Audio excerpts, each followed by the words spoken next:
This is a completely conventional evening. Everything that will happen tonight will follow exactly the typical protocols of every other event in this room. Nothing is going to be disturbed. The person that's going to be discussed is in no way unusual or radical or controversial or unknown or strange. The person that's going to be discussed did not spend quite a bit of his life working on a perpetual motion machine, which, had he been successful, would have made this evening work.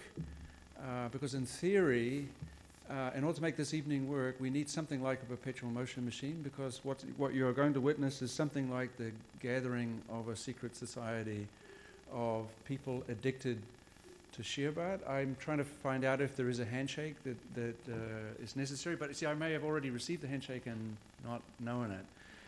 I wouldn't know. But my main purpose here is to introduce somebody who's going to introduce somebody. So in a certain sense, I think the evening takes the form of a whole series of introductions.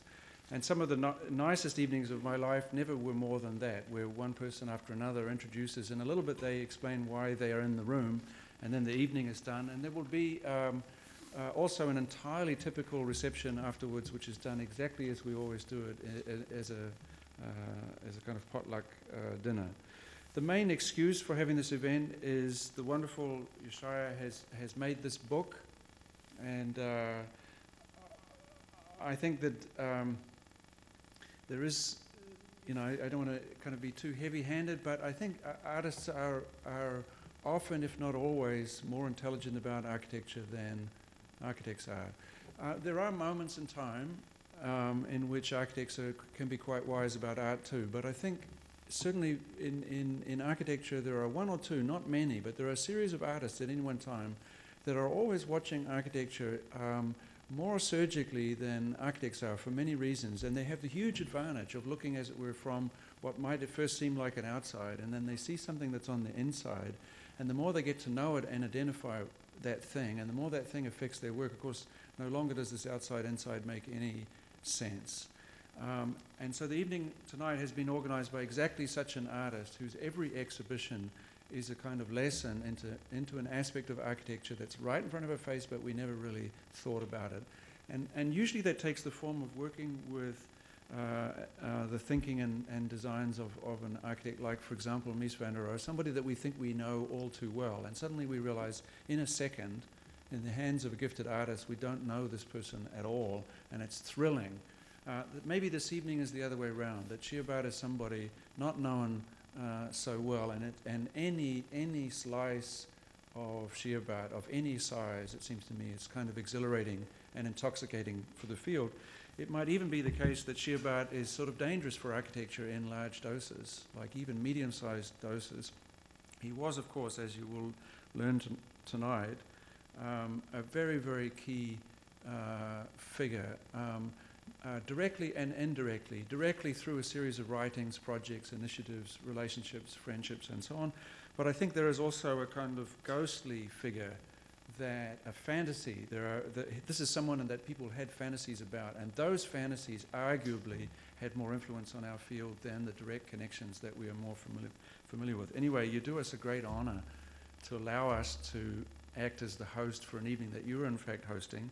And I'm going to shut up as quickly as possible and introduce the wonderful writer, Carol Becker, who is, I think, going to be the first of many members of the secret society who will explain why, for them, they've been affected by this figure. We in turn have been totally affected by Carol, who made the absolutely brilliant decision to become Dean of the School of Arts here, what seems like 2 or 3 years ago. And a breath of fresh air is an inadequate description for the sort of buzz and sense of almost, I would say, tension, of excited tension about what's going to happen to that school, and also what's going to happen to us, because of course between the architects and the artists is this endless kind of soap opera. No one better. She's a victim of architecture in so many ways, and I think it's great that this evening we would be her victim. So I want to introduce you the wonderful Carol Becker.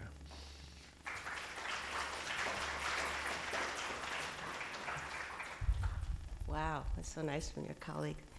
Well, I'm not a Scheerbart expert, so I'm really doubly thrilled to be here. But I am also part of a secret society, as eccentric as the Scheerbart Secret Society, and it is an institute for abandoned practices. And it comes out of Leeds in London. And I have written a long piece, and this is just a very small, very, very short excerpt from it, called The Abandoned Practice of Utopian Thinking. So that's what I'm going to read to you. It's just 3 pages. Utopia comes from 2 Greek derivatives, one that means good place, utopos, and one that means no place or another place, utopos, a non-existent space without specified location. In order to hypothesize an improved future, utopian thinking has often constructed idyllic organizations of society based on romanticized past locations, a nostalgic looking back to the mythic golden age of a lost Eden or an Atlantis, when it is thought the species cohabitated in a more perfect harmony. Ooh, what was that? Somebody's talking to us. Hesiod's version of such an imagined moment and psychic location projected an absence of greed, vying for power or corruption, a sanity that resulted from an abundance for all. Utopian thought, which can go back to such bucolic fantasies, can also lunge forward into a radically altered future. Many of the great thinkers and leaders of the 20th century believed in the potential for humans to coexist in a future ideal state. Marx was certain that there would be an inevitable progress towards equality as the inequitable system of capitalism eventually collapsed. Gandhi, having transformed his own consciousness, had a deep faith that other humans could evolve theirs to achieve a personal balance and equilibrium that would affect the social sphere and solve the problem of aggression. Oscar Wilde wrote, "Progress is the realization of utopias." But this commitment to the thought process that might imagine a more utopian future now seems a lost or abandoned practice. Throughout the 18th and 19th centuries in particular, there was a great deal of utopian writing, positive speculation that in the 20th century and now in the 21st became dystopian or satiric writing, like that of H.G. Wells, George Orwell, and most recently, our own Gary Steingart. This inclination has focused on an exaggeration of conditions that we fear in the present, exaggeratedly projected out into the future to manifest as hypostasized social forms. This inclination is understandable. It is easier and perhaps even more enjoyable to write about evil than to write about good, more dramatic to write about darkness than light, except for Scheerbart, more compelling to read Milton's Paradise Lost than Paradise Regained, or Dante's Inferno rather than Paradiso, to create images of hell rather than those of heaven, or for that matter, to relish the evil of Satan over the goodness of Christ. It is therefore much more engaging to talk about and represent war and its tragedies than the equilibrium of peace, and harder not to appear hopelessly romantic, that is, without hope of actualization, when imagining a more equitable, democratic future. As Eric Wright says, utopian thinking only exists if one is capable of, quote, aligning one's beliefs about what is desirable with perceptions of what is possible. If one thinks that the present reality is all there can be, that it is inevitable, then there is no space for the imaginary, no locus for the action of utopian thought. So one can understand utopian thinking not just as a place within which to speculate about an idealized future, but also as a space within which to attempt an improved present, one perhaps still filled with contradictions, but nonetheless moving towards an ideal, progressive social transformation. Art and architecture can create such utopian space, an interpretation of that which is in terms of that which is not, as Rousseau might say. Every act of creation, therefore, is a purposeful illusion, an engagement in an organization of the world as the artists or artists involved would want it to be. Even if the content of the work is somehow horrific, the fact that it could be imagined and giving coordinates, latitude and longitude, externalized by the imagination, means that the particularity of individual subjectivity has been given form to communicate that vision to a public arena. Art and architecture allow for an individual vision to become communal by giving it light, shape, color, texture, complexity, sound, and/or movement, elements needed to translate the intention of the work to others. Such a process demonstrates that the construction of the material world actually begins in the incorporeal, in ideas. Just this simple belief that a unique interpretation of the world can occur is utopian. Such desire to give form to what Ernst Bloch might call a daydream reveals a key element of utopian thought, which is its imperative always to involve community. In its definition, utopia implies a change in the communal way of organizing and understanding the world. Josiah McElheny addresses this problem in his introduction to the Light Club when he notes that Scheerbart's socialite characters, quote, forget that the most important aspect of any utopia is that there is at least the hope or terror of real people inhabiting it. Dreaming the world into being is an archaic, wish-fulfilling practice, but potentially a revolutionary one as well, capable of transforming the social sphere. Such utopian practices are racked with contradictions, but nonetheless essential if the species is to survive. Thank you.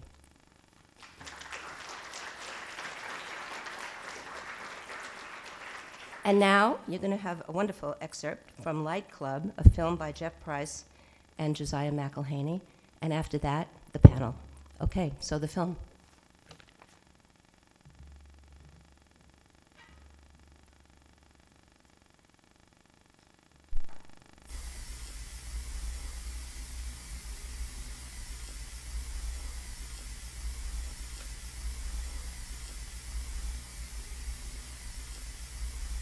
The Light Club of Batavia, a ladies' novelette by Paul Scheerbart. The hot sun set, the stars rose, the waiters dressed in white were setting the tables for supper.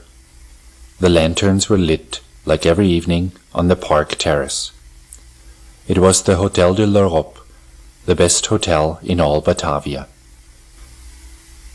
Down in the park, by the little fountain, Mrs. Hortense Pline sat next to the German architect Mr. Hartung. Mrs. Hortense said, "You know, Mr. Hartung, there's too much light here during the daytime and too little at night. During the day one sleeps, makes one's toilet, reads a little, and prepares for the evening's entertainment. If there were only more light at night. The moon and stars do not shine brightly enough for my taste. They are splendid, the stars, but too far away, and I suffer from an addiction to light." "I know very well," returned the architect, who built only palaces of glass, "why you say that. You are an engineeress, a female engineer, and therefore you would like to introduce large electrical installations here. But the night will not get much brighter from that, and the starry sky will no longer have its full effect. On the ground the light disperses too easily.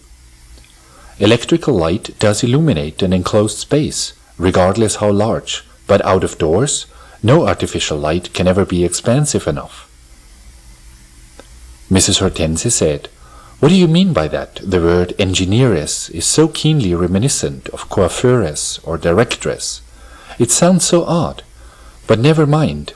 Indeed, you are right. But should we light that, those humid salons?" "No," the architect interrupted her in a lively fashion. "I mean, yes. I actually just wanted to speak in jest. It is still so hot and humid." "I would like to take your jest quite seriously," Mrs. Hortense said, and just as she said it, Jupiter became glittering and bright.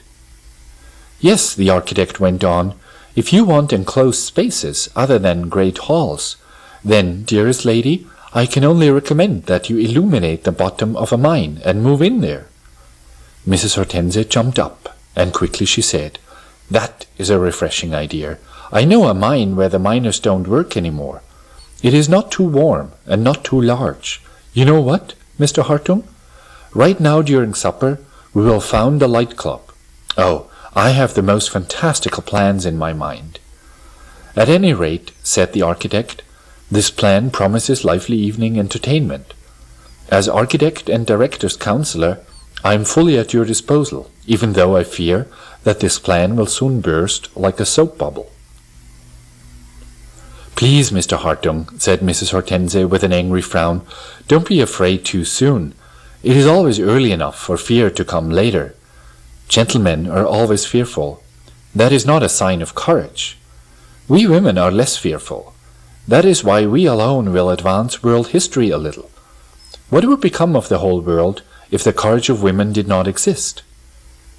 They both laughed then, like those who knowingly laugh, and slowly went to supper, to the large terrace where the paper lanterns had been lit. The servants were already pushing the gauze screens together, protection against the mosquitoes. Also at supper were two Americans who were in Batavia to pursue studies, Mr. Benjamin and Mr. Krumhübel. In addition, there was also a friend of Mrs. Hortense's, the paintress Mrs. Arabelle Thackeray. Mrs. Hortense said very soon that she wanted to establish the Light Club of Batavia, ordered 10 bottles of champagne, and rose to inaugurate the affair with a speech. "The hunger for light," she said, smiling, "is the most outstanding sign of our time, and not the worst. We know that on the night side of the star Venus, in many places a bright glow is visible. There have been attempts to link this glow to our northern lights, but from this I see that on Venus they are ahead of us on our star Earth as far as the production of light is concerned. There one can produce 100,000 times more and brighter light than here. Well, I don't want to compete with Venus." Mr. Hartung said, "Please, no digression." Therefore, the lady continued, "I want to be more modest. I only desire to illuminate a mine that is no longer in use, in such a manner that it will leave all of you flabbergasted. We want to celebrate light parties there, day and night. In my opinion, we all suffer from light addiction. It is the most modern of diseases. All elevators in the mine are to have electrical light, behind colored Tiffany glass. I assume you know the colored clouds of Tiffany glass. The villas of the mine and the hotels are also to be constructed from top to bottom from iron with Tiffany glass, and the same for the wagons of the electrical train. There will also be large pillars of light in Tiffany glass running through the entire mine, vertically, horizontally, and also at angles. There should be no lack of large 10-meter-high hanging lamps and lanterns in all the larger corners of the mine. Architectural matters will be arranged by Mr. Hartung. As you know, he only builds glass palaces. They are appropriate for temperatures in a mine. Fire is impossible. Now to pecuniary matters. Of course, cried Mr. Benjamin, I will give $10,000. I, Mr. Krumhübel cried, will give $20,000. There was silence. Mrs. Hortense had Madeira cream brought to her, lit a cigarette, and spoke. I accept the two sums, but I do declare that not much can be achieved with them. The electrical installation shan't be cheap. However, there are waterfalls nearby to my mine works, and I say that within the passage of a year, which today we record as July the 1st, 1909, the entire mine establishment will be complete. 10 villas and 2 large hotels are planned. Whoever chooses not to believe me, today promises me, if everything works out over the year, to fulfill a wish of mine. I will set this against my Schloss in Valparaiso. Exotic, cried Mr. Benjamin, but my dear lady, you must not ask that I should secretly murder Mr. Krumhübel or any other man of honor. I will not do that. I never murder, by the beard of the prophet. I, remarked Mr. Krumhübel, am, however, even more careful. The wish must also not be, dear Mr. Krumhübel, please go and kill all the lions in the Sahara. I will not do that. The mood became very gay. Mr. Krumhübel continued, also, the wish must not go against good morals. Upon this, Mr. Hartung said, one section of German civil code declares all contracts in breach of good morals as invalid. Mr. Krumhübel replied, unfortunately, however, the good city of Batavia does not yet belong to the German Empire.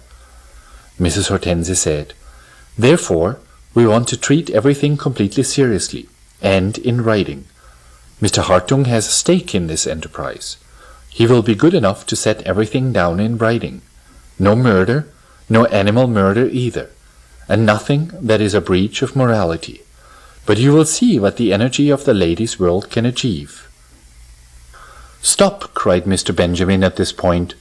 I will also fulfill a wish for Mrs. Arabelle Thackeray, if the mining pit establishment in the Dept, completely bright, dispelling all darkness, really will be finished within the year. I don't believe it will be. If my friend should lose, said Mrs. Thackeray, I will myself be compelled to produce a glass medallion portrait of Mr. Benjamin for a large Tiffany glass wall in double life size, a bust. Unfortunately, I cannot offer more. Everything was set down between them in writing, and the debate about the club's establishment continued until dawn. Every third word was always glass, Tiffany glass. The next evening the two ladies set off with Mr. Hartung, driving to the dark mine that was supposed to be bright within the passage of a year. And it became bright. However, Mrs. Hortense Pline squandered her not inconsiderable fortune to achieve this. The five gathered again in Batavia in July 1910, and Mr. Hartung confirmed that everything was bright. Mrs. Hortense wanted to order the two gentlemen to accompany her immediately to the bright mine, whose location on the earth's surface was to stay a complete secret. But first the two Americans desired to be acquainted with the wishes of the two ladies. Then Mrs. Hortense said, sighing, I decline, and Mrs. Arabelle Thackeray also declared, I decline. Then they immediately drove to the illuminated mine, and found everything to be true, full of light in the highest degree, and all the light behind Tiffany glass. A very, very quiet light colony it was. Naturally, there were immediately two new marriages in those bright depths. The color clouds of the Tiffany glass glowed intoxicatingly.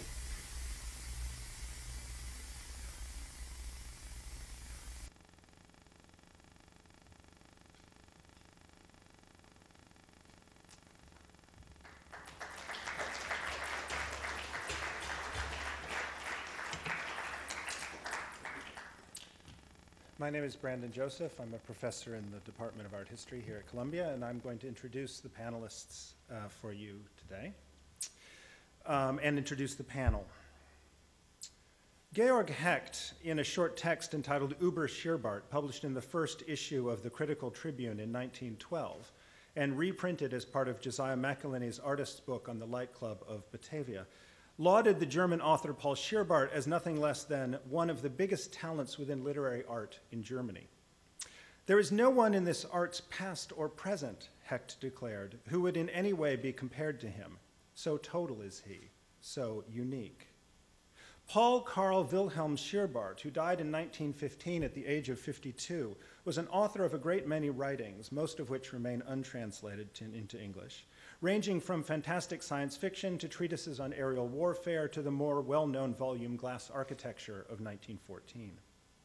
Hecht's ensuing discussion, however, does less to enlighten than to confound, as he enumerates a litany of characteristics that seem to contradict one another. Although maintaining that Scheerbart is incomparable, Hecht nonetheless compares him to Jean-Paul Swift, Cervantes, and indeed Nietzsche. Scheerbart's novels are replete with a difficult virtuosity, contends Hecht, but difficult in part because they contain only very ordinary language and very common words. His prose is both unexpectedly pointed and economical, and monumental and epic. Though Scheerbart's subject matter and style cannot, Hecht avers, be separated, Hecht nonetheless separately analyzes the difficulties of subject and style. Though novels such as I Love You reveal themselves as a devastating mockery, says Hecht, the notion of humor, he explains, does not explain anything. Finally, as an author, Scheerbart is, quote, acutely aware of his strengths, but nonetheless is able, says Hecht, quote, to forget everything when he is at work. Scheerbart, in other words, is a profoundly dialectical character, one in whom the contradictions of the present, of modernity, that is, both his present and ours, are captured and symptomatized. Nowhere is this more clear, of course, than in Scheerbart's place in the history of architecture. Apostle of glass buildings, inspiration for the glass chain, Scheerbart's vision of a future architecture, what Walter Benjamin called his well-ventilated utopias, differs profoundly from both the see-through houses of orthodox modernism and the transparent headquarters of the corporations following in its wake. Rather, Scheerbart described an almost garish but nonetheless calming, multi-hued future that did not come to pass. Not more light, he cautioned in glass architecture. More colored light must be the watchword for the modernist utopia that he foresaw. For Benjamin, Scheerbart was the apostle of a newfound poverty and barbarism, harbinger of a world that would have to be remade from scratch atop the ashes of the First World War, a war that, among other things, was a painful crucible of modernization. A generation that had gone to school in horse-drawn streetcars now stood in the open air, wrote Benjamin, amid a landscape in which nothing was the same except the clouds, and at its center, in a force field of destructive torrents and explosions, the tiny, fragile human body. Wasn't it noticed at the time, he continued, how many people returned from the front in silence, not richer but poorer in communicable experience? No one has greeted this present with greater joy and hilarity than Paul Scheerbart. Benjamin's observations, which appeared in Experience and Poverty, published at the end of 1933, had been prefigured by Hecht. Toward the end of Hecht's brief discussion, he compared the incomparable Scheerbart to subtly humorous German author and painter Wilhelm Raabe, whose earliest work appeared under the pseudonym Jakob Corvinus. When Raabe experts are together and discuss his work, wrote Hecht, there is no end of it. But when Scheerbart experts gather together and begin to talk, something arises between them, a large collective silence. Although I am no expert on pre-war German literature, I highly doubt that such a thing as a gathering of Scheerbart experts had occurred in any official capacity by 1912. Nevertheless, and whether it had or not, just shy of 100 years later, we are fortunate to have such an expert gathering here tonight. Before I introduce the panelists of tonight's discussion, I would like to indicate that following Hecht's dictum, our evening has been organized such that it will tend toward a type of large collective silence that Hecht predicted. After the panel presentations, questioning, and discussion, our evening will end with a silent visual presentation, really a collaborative artwork, put together by the artist and organizer of tonight's event, Josiah McElheny, featuring the work of internationally exhibited artists and Columbia graduates, Eileen, Quinlan, and Heather Rowe. In the interest of time, I will now briefly introduce our panel of Scheerbart experts in the order in which they will speak tonight. They will give very brief presentations in the order of 5 to 10 minutes, and then we'll convene the panel. After their presentations, there will be some discussion before we open questions to the audience and proceed to the slideshow and then reception. Our first speaker, Susan Bernofsky, is a noted translator of modernist and contemporary German literature, including works by Robert Walser and Hermann Hesse. Recipient of the 2006 Helen and Kurt Wolff Prize for Translation, as well as awards from the National Endowment for the Arts. She is also the author of Foreign Words, Translator Authors in the Age of Goethe, Wayne State University Press, 2005, and is currently working on And No One Ever Knew, a biography of Robert Walser. She will speak on Scheerbart and the Art of the Deadpan. Tyler Whitney is a graduate student here in Columbia's Department of Germanic Languages and Literatures, with an interest in German and Austrian modernism, literature and science, the theory and history of media, 19th century visual culture, noise, architecture, and domestic space. He will speak on A Tower to the Sky, Architecture and Technology, and Paul Scheerbart's Les Abendio. Spyros Papapetros is assistant professor of history and theory at the Princeton University School of Architecture. His work focuses on the historiography of art and architecture, the intersections between architecture and the visual arts, and the relationship between architecture, psychoanalysis, and the history of psychological aesthetics. He is the author of, among other articles, Micro-Macro, Architecture, Cosmology, and the Real World in Perspecta, 2010, and Malicious Houses, Animation, Animism, Animosity in German Architecture and Film, From Mies to Murnau, published in Grey Room in 2005. He will speak, if he hasn't changed his title, on In Between the Cosmos and the World, crystals, comets, and asteroids as analogical models in Scheerbart's novels. Noam Elcott is assistant professor in the Department of Art History and Archeology here at Columbia. His research focuses on 20th century art, photography, and film, both separately and in their mutually defining interactions. He is the author of Darkened Rooms, a genealogy of avant-garde film strips, from Man Ray to the London Filmmakers Co-op and Back Again, which appeared in Grey Room in 2008, and Productive Reproduction, the photographs, I believe, of Christian Marclay, could be photograms, knowing Noam, forthcoming in a catalog devoted to Marclay on Les Presses du Réel. He will speak on Paul Scheerbart's light architecture. Rosemarie Haag-Bletter is professor of 19th and 20th century European and American architecture and theory in the Ph.D. program in art history at the CUNY Graduate Center. She is the author of a number of pioneering studies of Paul Scheerbart, including Paul Scheerbart's Architectural Fantasies in the Journal of the Society of Architectural Historians, 1975, The Interpretation of the Glass Dream, Expressionist Architecture and the History of the Crystal Metaphor, again in JSAH, 1981, and Mies and Dark Transparency in the Museum of Modern Art Catalog Mies in Berlin, 2001, which touches on Scheerbart in the context of discussing Mies van der Rohe. Paul Scheerbart and Bruno Taut, Fragments of Modernity, will be the subject of her presentation. And finally, John Stuart is a professor in the Department of Architecture at Florida International University. In addition to being principal of John Stuart Architecture, he is the translator and illustrator of Paul Scheerbart's novel, The Gray Cloth, published by MIT Press in 2001, as well as author of the article Formulating Femininity, Paul Scheerbart and the German Werkbund Debates of 1914, published in Intersight in 1997.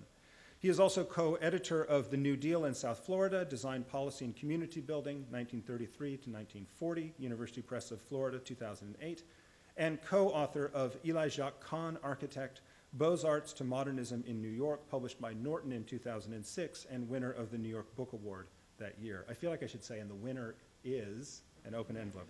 But the first speaker is, I've actually forgotten. No, Susan Bernofsky. So please join me in welcoming her and the rest of the panel.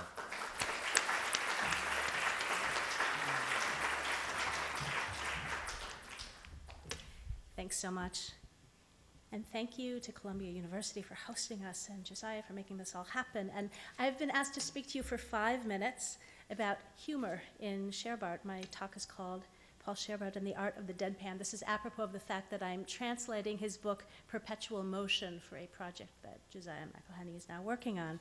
I want to start out by talking about a different book, though, one that begins with the sentence, "Today I am transferring from the School of Law to the Faculty of Chemistry. Last cigarette." Chapter 2, "My father dies. Last cigarette." This is Italo Svevo's book, Zeno's Conscience, in the new William Weaver translation, and it's a book whose humor depends on the repetition again and again of the same thing. I smoked today my absolutely last cigarette of all time. He even says, "I believe that the taste of a cigarette is more intense when it's your last." Reminding us of the Einstein quote, "Insanity is doing the same thing over and over and expecting different results." Now, Perpetual Motion by Scheerbart is the diary of a man who is inventing the perpetual motion machine, which he succeeds in over and over again. Chapters begin with the chirpy, "New idea, this one is it." They never quite work out, and he always winds up convincing himself that it's going to work out very, very well. Now, he's writing this book. It came out in 1910. He published it himself. No one else would publish it, at a time when German humor was really devoted to politics above all. And utopianism was certainly alive and well, but the political humor was very well established, as it was throughout Europe in the 19th century and also in the United States. There was a very strong satirical tradition, and carried out above all in satirical magazines, literary magazines. And just to give you a little sense of the context, some that were out in Germany, Die fliegenden Blätter, the flying leaves, which means leaflets, and a magazine called Simplicissimus. And Simplicissimus is a magazine that kept getting shut down. Kaiser Wilhelm was satirized on the front cover in 1898, and he was so unhappy about his image that he well, the publisher had to flee to Switzerland for 5 years to avoid arrest. The writer Frank Wedekind, who you may all know of as the author of Spring Awakening, was in prison for 7 months over that kerfuffle. So political parody was, in fact, dangerous. You could get yourself locked up with it. So, you know, and sarcasm and irony for politics is, you know, still works very well. You know, Stephen Colbert is based on it. You know, Stephen Colbert says to us, you know, after nearly 15 minutes of soul searching, I have heard the call. I will seek the office of the President of the United States. It's the same sort of understated deadpan that was making people laugh, you know, 150 years ago and 100 years ago when Scheerbart was writing. So we have the humor on the one hand of repetition, as I said, and for an example of that, I have time for that. He'll say in this book, for example, figure 14 was executed quite correctly by me at the beginning of November, and this model also, strangely, failed to work. But my despair only held for a few hours, after which I had a sheet metal version made of figure 15. Wonderful. Then I saw my hopes dashed yet again. So we have the up and the down of this. But at the same time, he's really leveling his slingshot at the utopians and describing what will happen to the world once his perpetual motion machine gets made and reproduced. And as he points out, once, you know, it's very easy to make. It doesn't cost anything to operate because it's all based on gravity, which is free energy from the earth. Once you have it, it'll be very easy to use it to move things around because it's a little contraption on wheels that zips around from place to place. So you'll be able to move your possessions around. So you'll be able to travel freely. It will cost you nothing. And people will displace themselves. In fact, there'll be entire little trains of them set up in which wealthy people will have all their possessions move with them from place to place. You're like an RV, except not. And he says once this happens and everyone starts traveling, basically the first thing that's going to happen is that all nations will become harmoniously one. There will be no point in having national boundaries. But since Paul Scheerbart is, you know, a sunny dystopian, as we know, that's not going to work out so well either. Something's going to give. For example, languages are going to go away because who's going to need different languages if you have no national boundaries? And then he says, well, the German language must be saved in any case, otherwise my books will become utterly incomprehensible, and that would send me into outright fits. Can't have that. It's also going to destroy literature because, as he points out in great length, periods of economic prosperity are very, very bad for literature. What literature and art needs is hardship. So he says, I'd almost like to hope that the wheel doesn't work. In fact, literature would be more helped by the wheels not working than by its working, and I know this for a fact. I simply do not believe that a period of economic upswing has a beneficial effect on literature. And so he's funny in sort of taking the air out of the utopian vision that he's creating by searching for the free, renewable energy of the perpetual motion machine. But in fact, the perpetual motion machine that he does succeed in inventing is the story of the invention of perpetual motion with its endless rising and falling of hope, of excitement, of possibility, of dreaming. So in fact, he did succeed in inventing perpetual motion. It's the book. Thanks.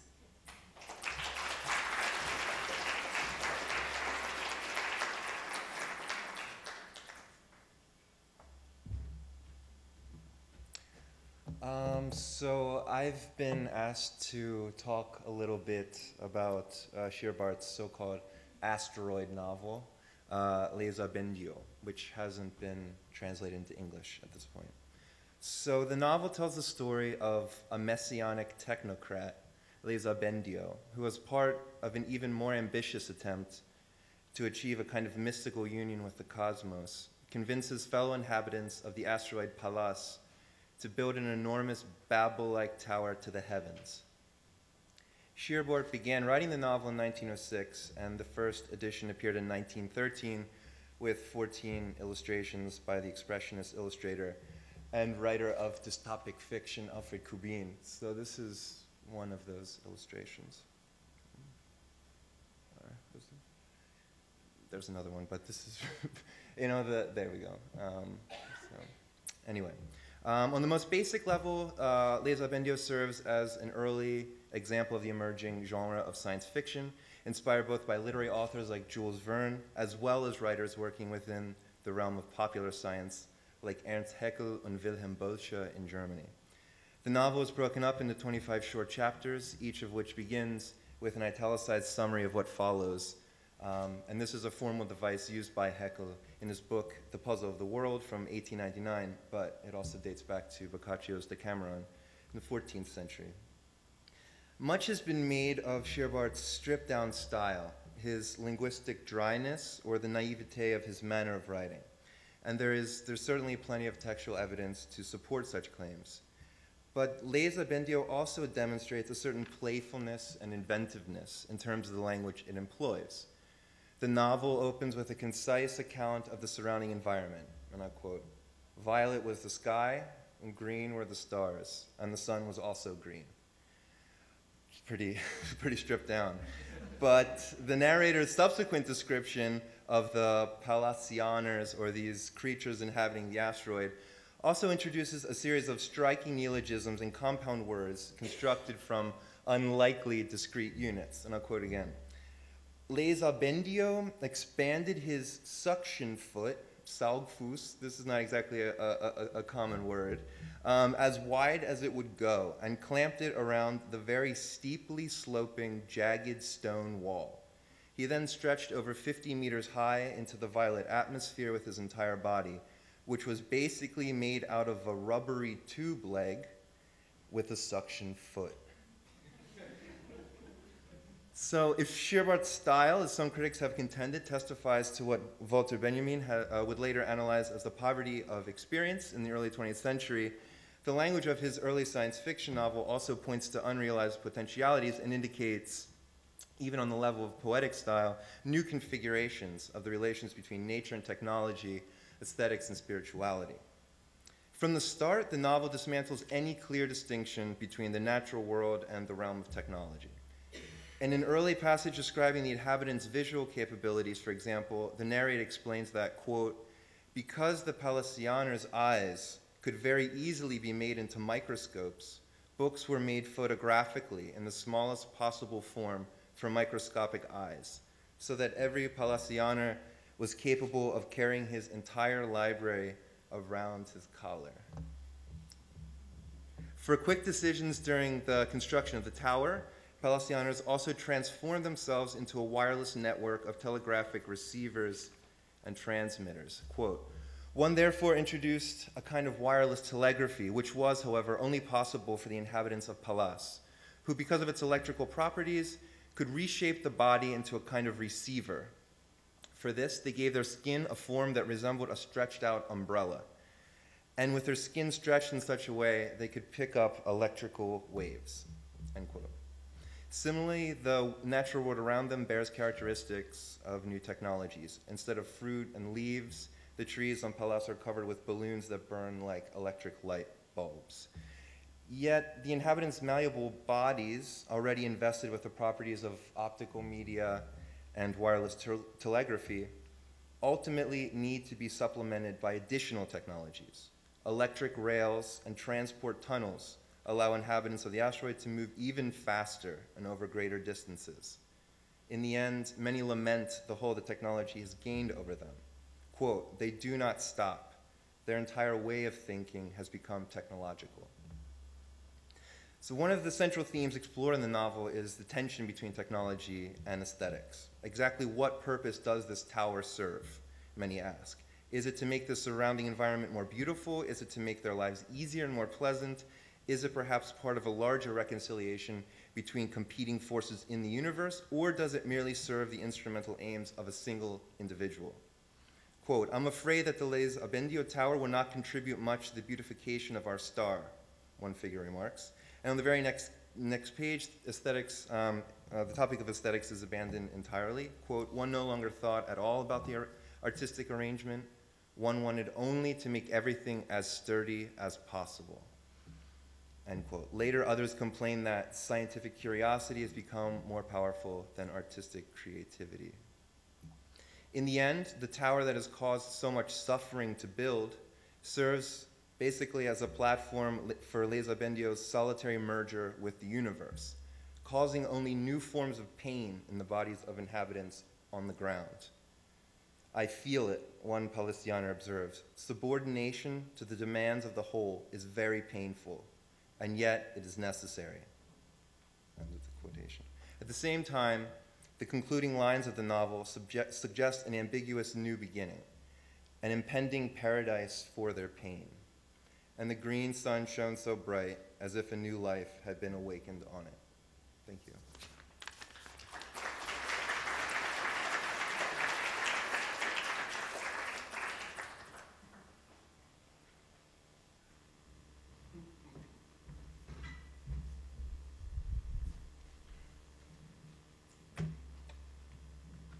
Josiah said every second beyond 10 minutes is $1, so I have to start right away.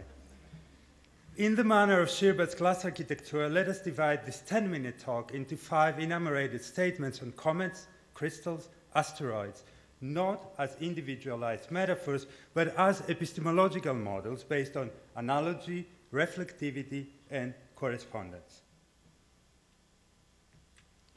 In the very first chapter of Scheerbart's 1913 asteroid roman Les Ambendio, as Tyler just told us, the main extraterrestrial character wears a neck chain whose thin thread is decorated with minuscule paper rolls, each of which is a book, reminiscent of the minuscule calendars hanging as neck or belt pendants in medieval Europe. That way, Pelagians, as Tyler said, can carry their entire library around the neck and become literally decorated with knowledge. 19th century German philologist reminds us that the ancient signification of the Greek cosmos means world, order, and adornment, as well as direction and discipline, the hierarchical organization of a field, including knowledge.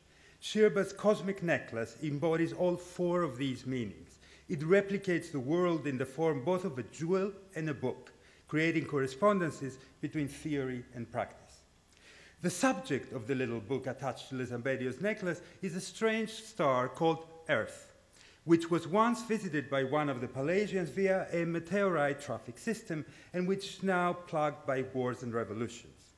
In spite then of its distance from the Earth, Les Ambedio's cosmic necklace creates a direct link with terrestrial political events. It is less a contric object or a metaphor than a telescopic epistemological device that collects, disseminates, and reflects knowledge in the form of a circular analogical ornament.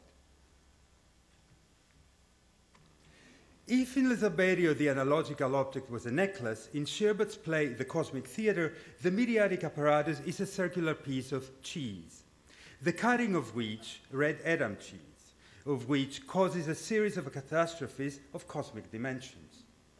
The main character of the play, Herford Treckenborg, appears to have gained a unique insight into the celestial mechanics of the cosmos, but has lost all contact with the real world.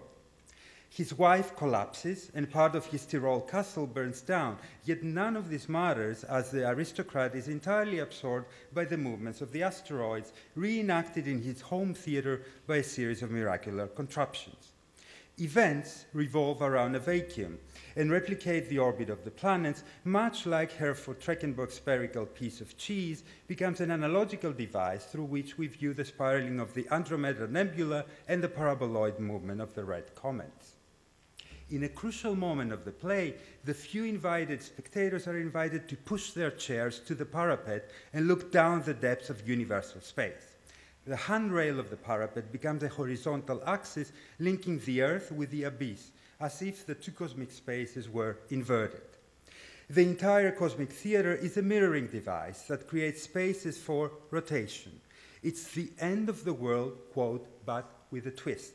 As Herford Treckenborg would say, for even such cosmic end can spin another Saltarello. Similar to Scheerbart's cosmic theater, cosmological representations are often linked not only to premonitions of an imaginary end of the world, but also to a series of real-world catastrophes. The abundance of cosmological and astrological publications before and during the period of World War I portend similar correspondences. Jumping 20 years ahead, in 1938, Georges Bataille published 2 smaller articles in the journal Verve on celestial tresses, with photographs of cosmically rotating hair strands, and another text on heavenly bodies with images of spiraling galactic nebulas, both texts acting as an introduction to the universal conflagration of the war that was about to follow. Similar cosmic extensions appear on the vignette of Gall and Kallela for Scheerbart's Königslied in Pan, in which 2 cosmically rotating bodies are intertwined with their own tresses and with the movement of the stars. From microscopic hair strands to the macrocosmic orbit of the planets, both the origin and the end of the world unfold in a series of concentric rotations. Critics seem to have purposely ignored Scheerbart's own earlier drawings, viewed as too amoebic or too unarchitectonic, in contrast with the crystalline structures of these latest writings. Yet there's perhaps no difference between the 2 morphological phases. These spineless creatures are formed entirely by a series of extending appendages similar to hair. They have many legs but no trunks, endlessly growing from a process of bifurcation. And yet, the same quasi-vegetal appendages entails warp, fold, and recombine to form frames and other tectonic constructions equally architectural with those of crystals. Both Scheerbart's then glass architecture and Taut's crystal towers share their chaotic origins in such phantasmatic Gestalten. And after all, as Rosemarie Haag Bletter in her pioneering articles on Scheerbart has reminded us, the very first glass palace built by King Solomon was designed in order to expose, quote, the hairy legs of the Queen of Sheba, end quote, a hairy and ungraspable genie.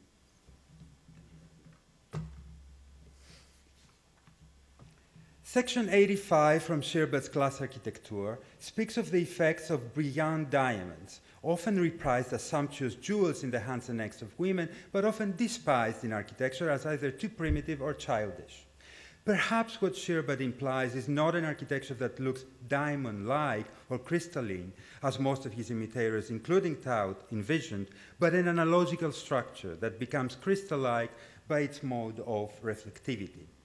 Everything in Scheerbart is symmetrically doubled, from the 2 legs of his human crustaceans to the double stars of Les Ambendio, or even the double glass walls of Bruno Taut's glass house.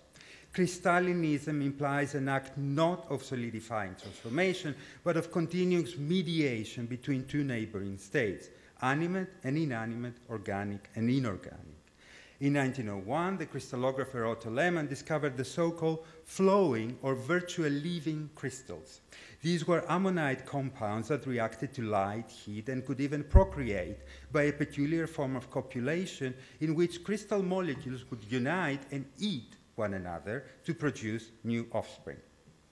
If crystals, like living organisms, had sensation and memory, it meant they had a soul, crystal soul. Was the title of Ernst Haeckel's last major publication, whose cover was illustrated by a radiolarian. Both radiolarians and liquid crystals were the double proof that distinctions between the organic and the inorganic did not exist. All nature was one and had a soul. Crystals then become animate by their analogical capacity, their ability for communication and exchange with the external world. Quote, light is alive inside the crystal, end quote, writes Scheerbart, which means that these crystalline structures bear that animist principle. And yet, there's something morbidly humorous about this life of crystals, a humor that again consists in the crystal's analogical capacity to mirror sociopolitical formations. A cartoon from a 1919 issue of the satirical review Simplicissimus portraying the ostensible world victory of cubes and crystals that are now stabbing the round belly of a capitalist. The irony here shows that some of that crystal shine was already wearing off. But does not such decay in symbolic power reflect the very legacy and biology of crystals, as well as their atrophying afterlife in various architectonic transmogrifications? Last one. For almost a century now, architects and more lately artists have been obsessed by literally building the crystal metaphor and thus destroying its metaphoricity as well as its utopian prospect within the limits of a solid structure. McElheny's two different glass models after Taut and Scheerbart, while faithfully informed to the original Taut models, regained their analogical capacity by the very act of duplication, the twin, or as Scheerbart would call it, the brilliant diamond effect that allows each model to become reflected by each other at a distance. That analogical model is even more pronounced in the artist's more recent projects, such as the 2008 model for a film set that we just saw.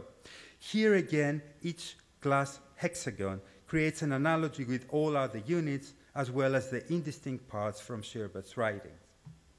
Juxtaposed to earth or to concrete, glass regains in phenomenal transparency via the mediation of other historical and material frames, a virtue that this convocation of Scheerbartian scholars would well worth to reflect upon while sitting at the bottom of that mine. Thank you.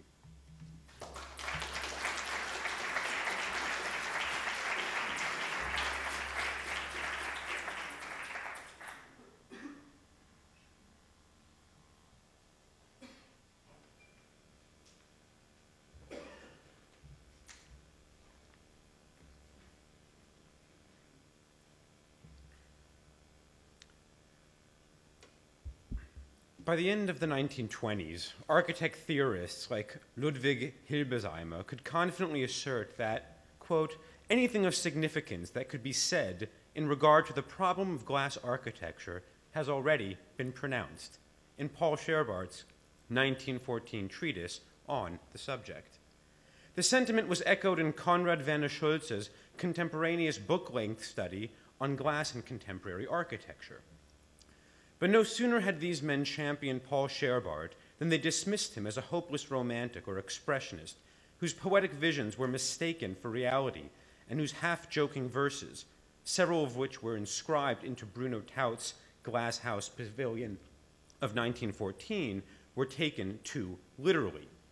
Now, this position is all the more defensible when we read verses like the one visible in this photograph, Das bunte Glas zerstört den Hass, which might translate as, colored glass plate abolishes hate.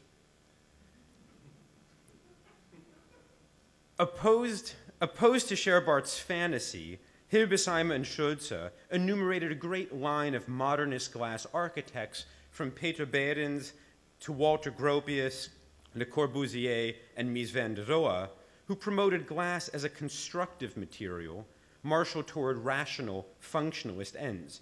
Even Taut, by the end of the 20s, espoused a functionalist modernism at odds with his earlier Scheerbart collaboration. Some 50 years ago, Rainer Banham rehabilitated Scheerbart and challenged this purified dream of modernist glass architecture.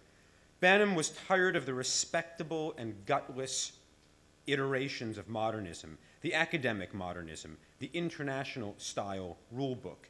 He emphasized instead the totemic quality of glass and its imbrication in expressionism. In the short remaining time allotted me, I would like to present part of a larger project and revisit modernist glass architecture yet again, neither as functionalist nor as totemic, but rather as media architecture. Or, to use a different phrase, one introduced by Scheerbart, light architecture. Before there was Bruno Taut's Glass House or Paul Scheerbart's treatise on glass architecture, there were the tall tales of Baron Munchausen. In 1912, Scheerbart compiled a Munchausen breviary, 16 short stories of his own creation about that 18th century staple of German folklore, famous to children and adults alike for his cannonball rides and flights to the moon, among other impossible feats. Das große Licht, the Great Light, as this volume was named, served as fictive field notes for the glass houses, colonies, and exhibitions that Scheerbart would promote in greater earnest 2 years later in his collaboration with Taut, his architectural treatise, and his similarly themed novel, The Grey Cloth. In The Great Light, Munchausen bemoans the backwards Europeans, their gloomy brick caves, and the fact that, quote, they have not yet seen the great light. They have not yet grasped the meaning of the great light, which according to the Gospel of Scheerbart means they have not yet embraced glass architecture. Today, the problem is almost precisely reversed. We have not grasped the meaning of glass architecture because we have not seen the light. We have not yet understood that glass architecture is Lichtarchitektur, light architecture. Scheerbart names light architecture only once, to my knowledge, in his first Munchausen saga, the 1906 Berlin novel, Munchausen und Clarissa. On the first day of his week-long expose of a fictive world fair in Melbourne, Munchausen recounted the prodigious architectural accomplishments of the Australians. First, moving architecture that resembled a slowly rotating kaleidoscope. Next, scenic architecture that surpassed all description. Finally, Munchausen arrived at the climax of his narration and the conclusion of his first day of storytelling. Scheerbart writes in Munchausen's voice, "The scenic architecture at the Melbourne World Exhibition Lake was indescribably magnificent, but it was simply trumped as soon as the stars shone in the sky by an architecture of light, a Lichtarchitektur, that unfolded slowly over us in the air. You'll be able to create an impression of this light architecture when I tell you that the aforementioned 18 hot air balloons were bound to each other and to the earth by countless wires, and that these wires carried electric lights, indeed so many that the number of stars visible through a telescope appeared none too great in comparison. And the electric wired lights blazed above us like innumerable colored stars, and they eventually formed a crown of stars that is indescribable. Unbeschreiblich, indescribable, may mark the limit of Scheerbart's ekphrastic faculty, or provide a gentle prod to his readers to construct their own fantastic images, or maybe just hide the tracks of the various world fairs whose light architectures were more plebeian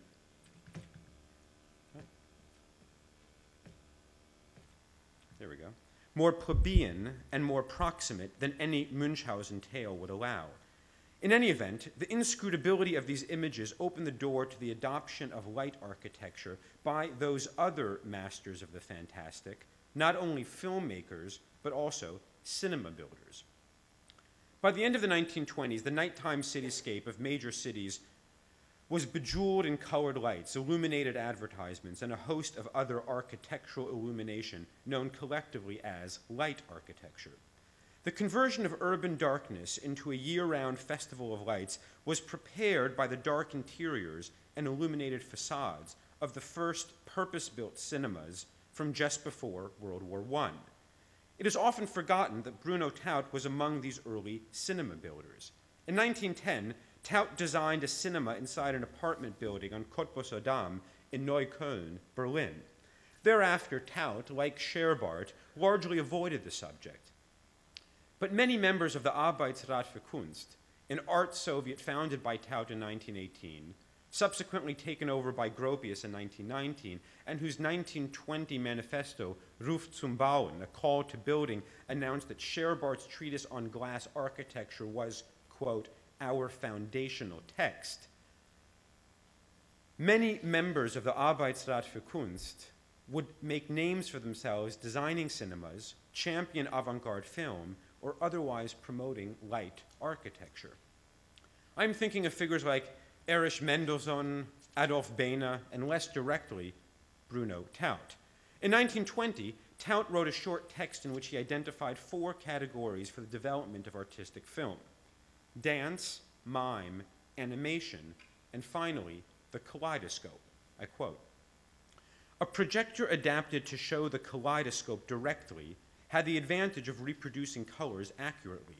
When the tube is loaded by artists, the kaleidoscope can produce extraordinary effects." And he adds parenthetically, Glass House at Werkbund exhibition, Cologne, 1914. Taut's famous Glass House,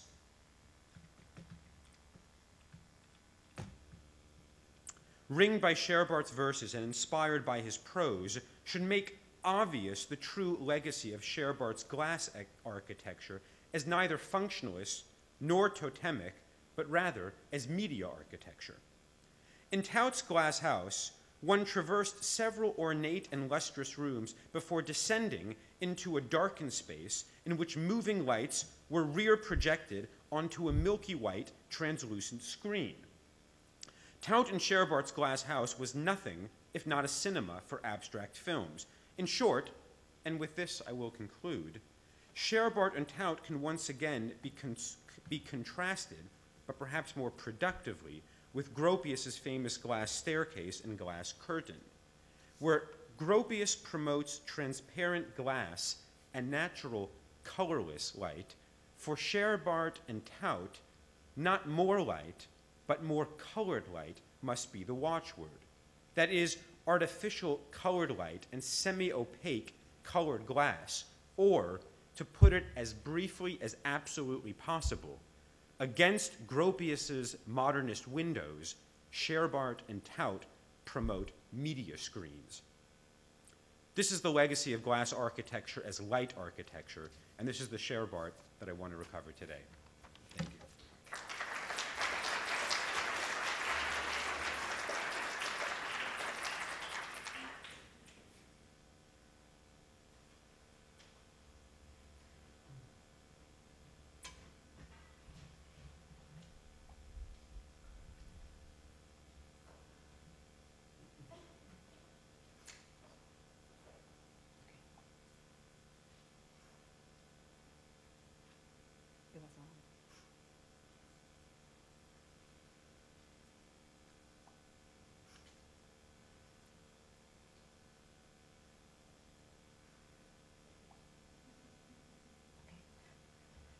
Thank you. I'm using the technology of Scheerbart's period. This is Kokoschka's famous portrait of Scheerbart and one of Scheerbart's own drawings on the right. I became intrigued by Scheerbart's writings and his relationship with his friend, the expressionist architect Bruno Taut, in the 60s through George Collins, who was teaching here at Columbia in the art history program. Collins had brought out a translation and expanded edition of Ulrich Conrad's The Architecture of Fantasy. The German had appeared in 60 and the English in 62. This interest was reinforced by the Museum of Modern Art's Visionary Architecture show of 1960. In fact, during the early 60s, the proliferation of architectural utopian groups marked a gradual rediscovery of an anti-rationalist undercurrent of modernism that had been completely displaced by the emphasis on rationalism in the work of historians such as Gideon.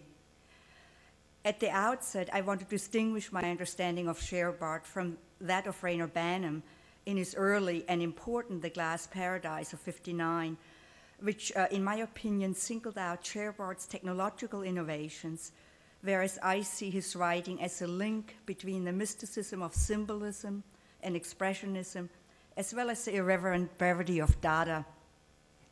Most important, Scheerbart underscores the sensuous and synesthetic experience of architecture and approaches his subject with the irony and political skepticism typical of the literary and anarchist groups active in Berlin before World War I. Because most of his novels and short stories depict an architect or architectural fantasy as their central catalyst for a new society, Scheerbart's influence on German expressionist architecture is undeniable. In order to suggest a transformed society, Scheerbart uses the imagery of mobility and ever-changing polychrome translucent effects. This is not the clear glass of the later rationalist modernism, but one that incorporates mysterious, dislocating qualities produced by reflective surfaces that can be colored glass, gold, moving water, or even precious stones. While his architectural conceptions seem modern in their flexibility and mutability, some of his ideas rely on a long anti-rationalist history. Among the more unconventional elements of this essentially literary history was a Judeo-Arabic tradition. Scheerbart, in fact, had studied Arabic culture, that was indebted to the apocryphal account of the Queen of Sheba when she was invited to visit King Solomon's palace in Jerusalem. Aside from the great power and wealth of her kingdom, Sheba was rumored to have magic powers, and in order to reveal that, Solomon had the glass floor built in his throne room so that she would mistakenly perceive this as a pool of water and lift her skirt. A sorceress was assumed to have hairy legs, a sign of the occult, but in reality also a sign of male power, and thereby betray the hidden truth accounting for her exceptional power as a ruler. In this suggestively eroticized tale, King Solomon then absorbs Sheba's magic powers for himself. Subsequently, Solomon is said to have created an underwater dome of glass and an aerial city of crystal. This fantastic tradition is carried on in Arabic architecture and poetry and enters medieval stories associated with the search for the Holy Grail and becomes reified then in the stained glass windows of the Gothic cathedral. By contrast, the secular courtly literature of the later Middle Ages depicts the search of the stone of wisdom and love as a personal transformation. The imagery of architecture as a social agent disappears and is replaced by a luminous, usually transparent stone that is found in the depth of a cave or a mountain. The allegory is used in this reduced form as a translucent pebble that stands for the self in the romantic literature of, for instance, Novalis by Nietzsche and the symbolist work of Alfred Jarry. In Jarry's book, The Exploits and Opinions of Dr. Faustrol of 1895, the philosopher's stone is literally located in Vincent van Gogh's brain. This fable is affected by Rosicrucian mysticism and also uses the story of the Queen of Sheba and Solomon like Scheerbart had. In Scheerbart's works and later in the designs of the Expressionist architects, as the symbolism becomes less personal and more social, the imagery returns to the architectonic realm. Among Scheerbart's longer texts, the grey cloth is more characteristic of his style than the better-known glass architecture, both of 1914. Grey cloth depicts the world transformed by colored glass architecture, together with the gradual liberation of the architect's wife, who is in the end freed from her prenuptial contract that required her to wear only grey and some white, so that she does not clash with his architecture. Grey cloth is a sly proto-feminist work. I also want to mention in passing several of Scheerbart's essays of 1909, Transportable Cities, Dynamite War, and the development of aerial militarism and the dissolution of standing armies. In these stories, Scheerbart suggests the decentralization of cities into garden cities as a pacifist defensive gesture. In place of the old standing armies and their fronts, he foresees the use of aerial bombardment directed at major cities behind enemy lines. Scheerbart writes that the madness of war could be avoided by the dissolution of old urban centers. Here he follows the anarchist Peter Kropotkin, who proposed the decentralization of cities. In a more facetious vein, Scheerbart suggests confusing the enemy by renaming Paris New Berlin and Berlin New Paris. The quintessence of Scheerbart's ironic attitude towards the machine is his attempt to invent the perpetuum mobile, the perpetual motion machine, recorded in his 1910 book of that title. He was as familiar with the laws of physics as anyone, but the project's special attraction for him was precisely his effort to contradict them. Quote, "It is amateurish to want to see everything executed right away in reality. I have always found Ludwig II dreadful, who had to row around an artificial lake in Lohengrin's armor in order to appreciate the total mood of Lohengrin," unquote. His book is a running diary of false starts, assumed progress, subsequent failures, and fresh tries. There is a fold-out sheet with myriad interlocking cogwheels and mathematical formula to match. He expected nothing less than a miracle machine. It would tap the secrets of unlimited cosmic energy that could be harnessed to clear up the world's problems. He wrote, quote, "The social question is finally solved. Whatever will the social democracy say to this great workers' revolution," unquote. The free energy of the perpetual motion machine is also to be used for the reconstruction of the landscape in the manner of post-World War II land art and for house building machines, detailed further by Scheerbart in his essay Hausbaupflanzen, published in Gegenwart in 1910. He wrote in a perpetual motion, quote, "The whole Harz Mountains are most suitable. There the whole area can be dug up as one wishes in order to demonstrate the large plans on a small scale," unquote. And then further, "The Bode Valley can, to be sure, be left as is for the sake of contrast," unquote. Total mobility of all inhabitants would become economically feasible. As a result, there would be a complete dissolution of national borders. The perpetual motion machine becomes then the anarchist sine qua non. At the same time, however, he's afraid that the military would appropriate his powerful invention. And he continues more pessimistically, quote, "These are of course only fantasies. Actual reality is always quite different," unquote.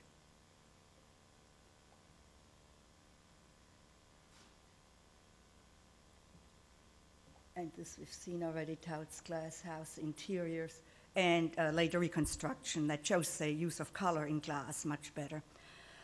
Through his friendship with Taut, Scheerbart's ideas about architecture took on visible form through architectural drawings and designs in Taut's pre-war glass house at the Werkbund exhibition in Cologne, which was dedicated to Scheerbart, as we heard earlier, and Scheerbart's glass architecture of the same year was dedicated to Taut.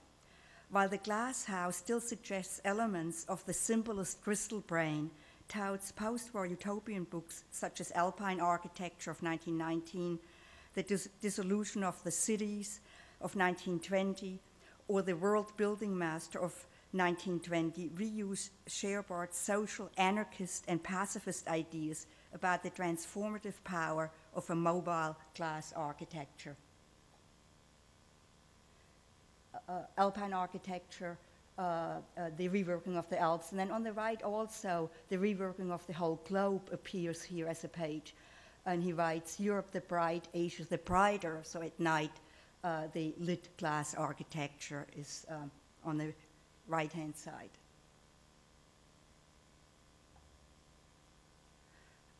Pages from Dissolution of the Cities, Garden Cities Reemerge. On the right is one of his designs for a flexible house, so this idea of the garden city that had appeared in Scheerbart, and the dissolution of forms and constant recreation of forms is presented there also, but here not using glass architecture. In The World Building Master of 1920, he follows also one of Scheerbart's models. Scheerbart had written a short story that uses a theater with a bottomless stage, and that appears in Taut's presentation of buildings that appear in this stage-like form, a Gothic building that appears and then collapses, dissolves, and then there are many other pages. And then eventually there are also asteroids, eventually a globe appears, and then a garden city, but that also disappears again. So this constant dissolution and recreation is present.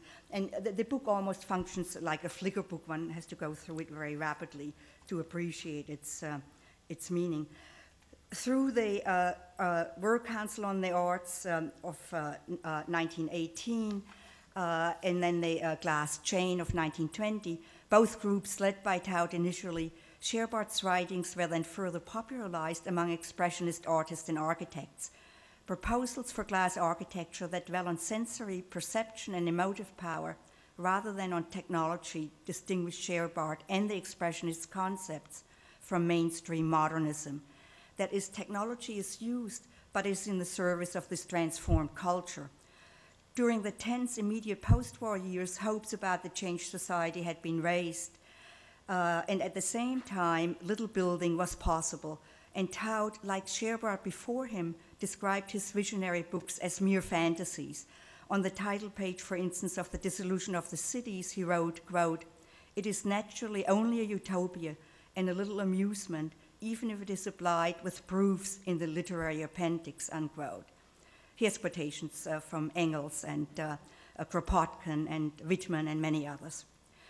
However, after 1923, when the economy stabilized, Taut produced an extraordinarily large number of housing estates in Berlin, more than 10,000 housing units, many more than Gropius or Mies, that reflect to some degree the earlier utopian ideas.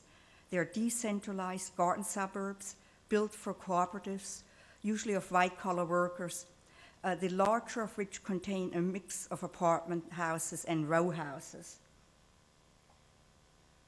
His Horseshoe estate began in 1925 to 31, apartment houses and row houses. And in place of glass, he uses polychrome stucco to organize the buildings urbanistically,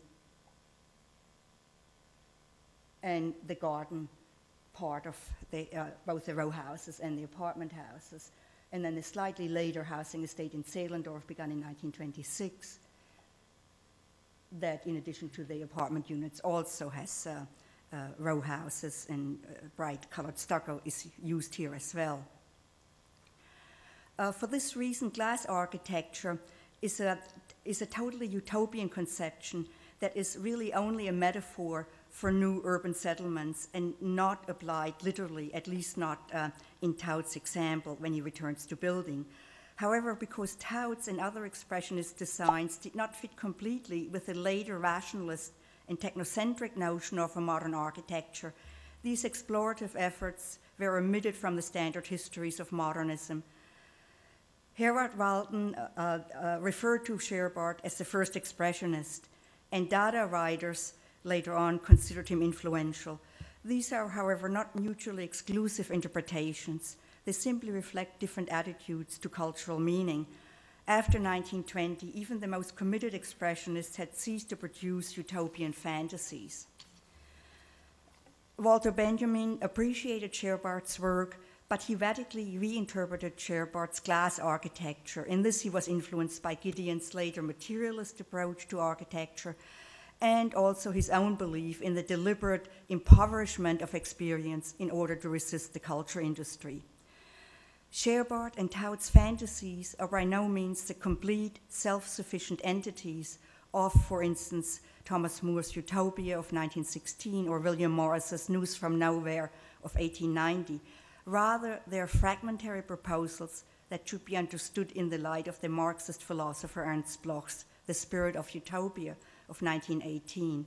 Now, Bloch and Expressionism in general were later attacked in 1934 by Bloch's former friend and Marxist theoretician, Georg Lukács. Bloch complained that Lukács ignored the visual arts completely, and what is often left out from current discussions to Lukács is that Lukács wrote from the point of view of Soviet socialist realism. This ongoing debate is addressed in an even-handed manner in Frederick Jameson's afterword in the book Aesthetics and Politics. Bloch suggested that utopias were still possible as fragments that can spring from diverse sources, even fairy tales and the everyday, and are collaged together into a possible rather than a fixed reality. He believed in the participatory potential of utopia. Thank you.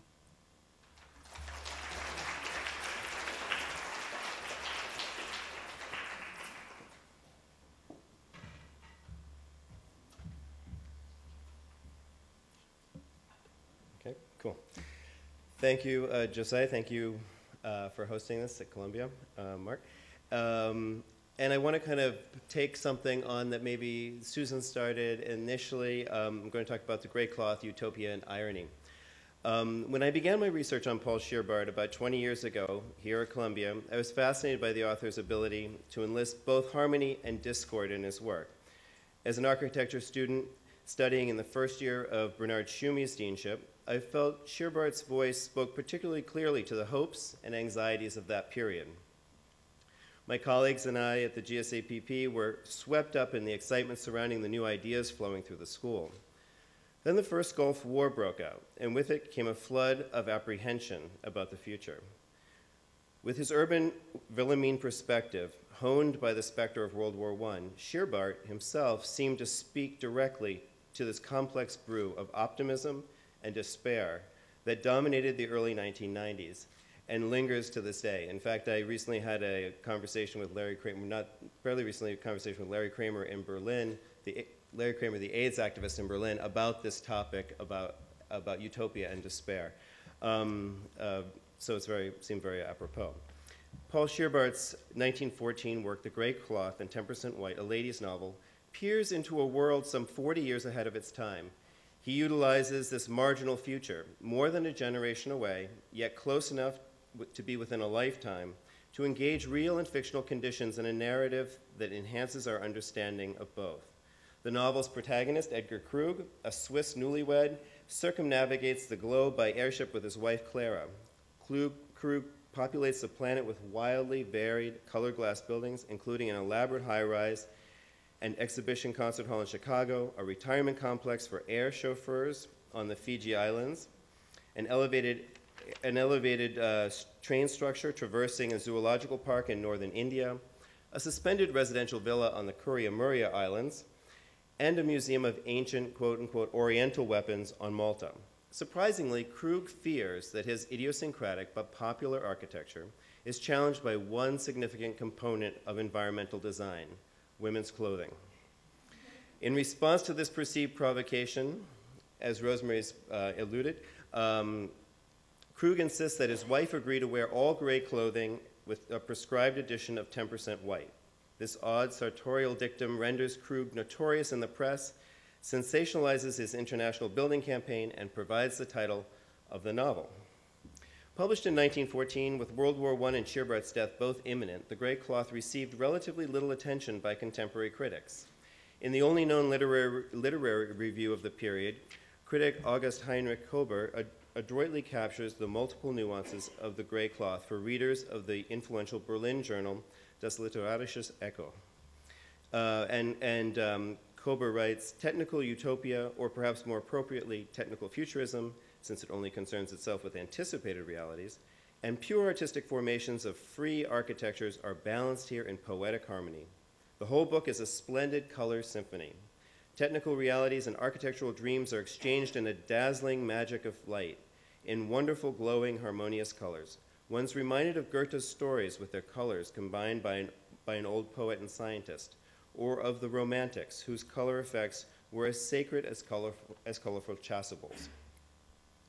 The critic discerned in Scheerbart's style a, quote, epic simplicity that weaves together the, quote, enormity of the plot and its petty accidents.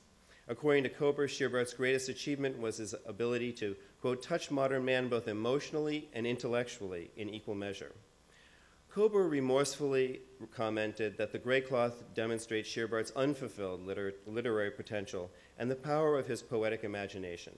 He claimed that Scheerbart was first and foremost a poet, though often mistakenly considered a visionary along the lines of the utopian Jules Verne. Kober suggested that in contrast to Scheerbart's earlier writings, which expressed, quote, grotesquely eccentric distortion, as we've heard, The Grey Cloth reflects a refinement in Scheerbart's comic style into a ripe old humor found in the best German fairy tales. In recognition of Scheerbart's pronounced irony, The Grey Cloth was selected to appear in a 1925 anthology of German literature entitled Humor of Nations.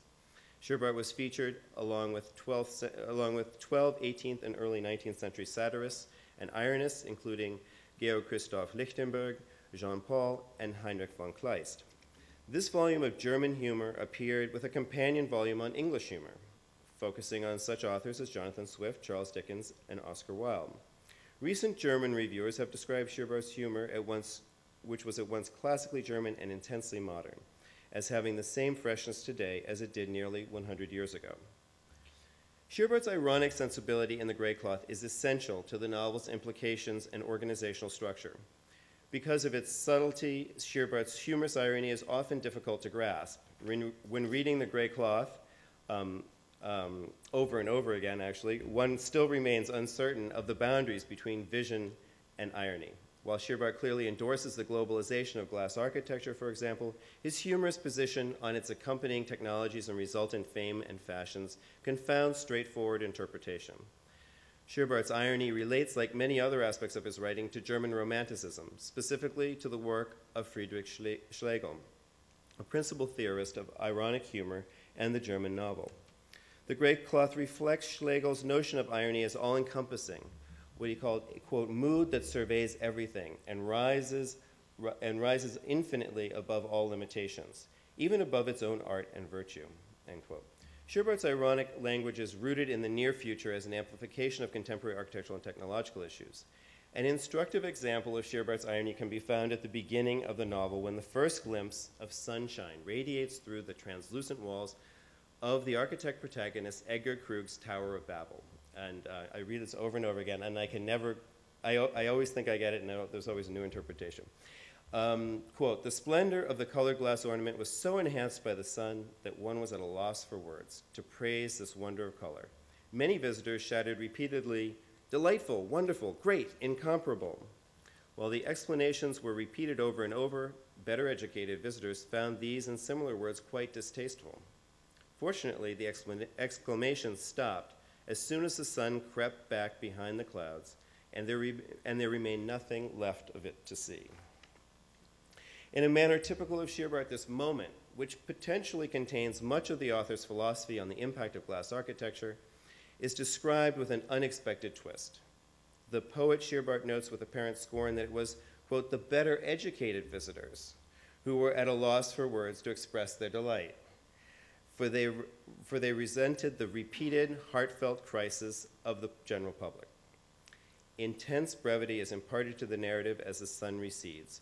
Although a master of detail, Scheerbart enhances the spiritual aura of the scene by stressing that, quote, nothing is left to be seen following the interlude of sunshine.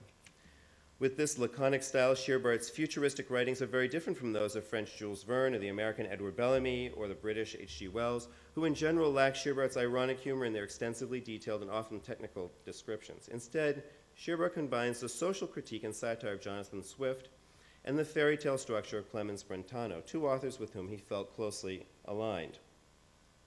Although Scheerbart's ironic tone is found in an exchange between Edgar Krug and his wife Clara, another example of Scheerbart's ironic tone is found in an exchange between Edgar Krug and his wife Clara. Speaking to her friend Amanda, Clara attempts to justify Edgar's brusque behavior, stating, quote, my husband has such an inconsiderate, progressive nature that one must forgive his stubbornness.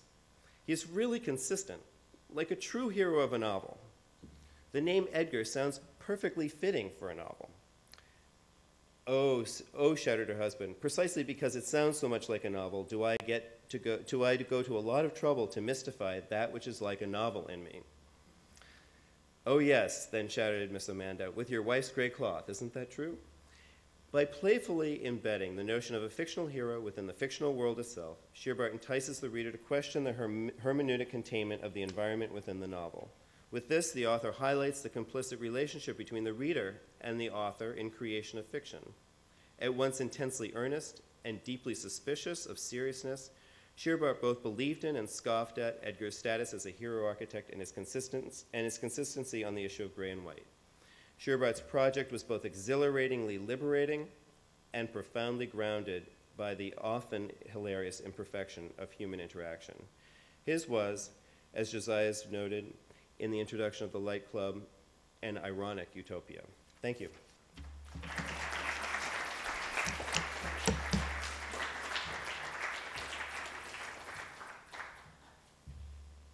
Can I have, I'm not missing someone, am I? Can I have the speakers at the table, please?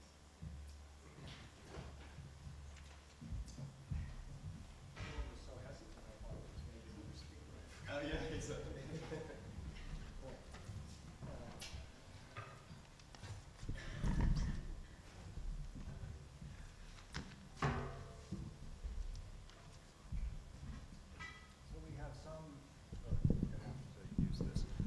We have some time for discussion here. That was like sort of like speed dating academic conference. Yeah, it's like quick. It's like so. I would be interested to hear what people, think about a whole series of very rich presentations, especially within the time periods that were allotted. Maybe I'll just start with a sort of broad question that people can perhaps dig into. And that concerns really, I mean, just a question of talking about Scheerbart as a figure. For Walter Benjamin, one of the closest figures to Scheerbart was Mickey Mouse in his thinking. In architecture, Scheerbart is often connected with Tout and through him to Mies, for instance. I almost expected in Spyros's talk for Granville to show up as a figure that when I read Scheerbart, I often envision Granville's etchings. And part inspired perhaps by Jeff Preiss's and Josiah McElheny's film that we saw a bit of. I think of Scheerbart in relation to someone like Méliès, right? An early cinema, trick cinema maker, right? In the way that in Méliès the fantastic and the technological come together, and in fact the fantastic is clearly a result of the technological in some sense. So I'm wondering if we can talk about the dialectical image that Scheerbart poses of the fantastic and the technological, and or about, you know, Scheerbart as a figure, you know, as this sort of, I imagine him as a fantastic technological guy that you ran into sort of disheveled in the bar, holding his latest book or something like that. So what do we think about this guy? And or this relationship that he has to the modern, to the technological and the fantastic in modernity.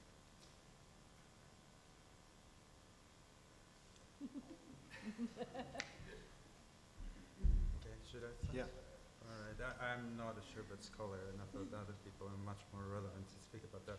No, what I'm interested in is, indeed, when you're working with Scheerbart, all these other figures come in, from Méliès to cinema, and that's what sort of I try to sort of recreate with my presentation.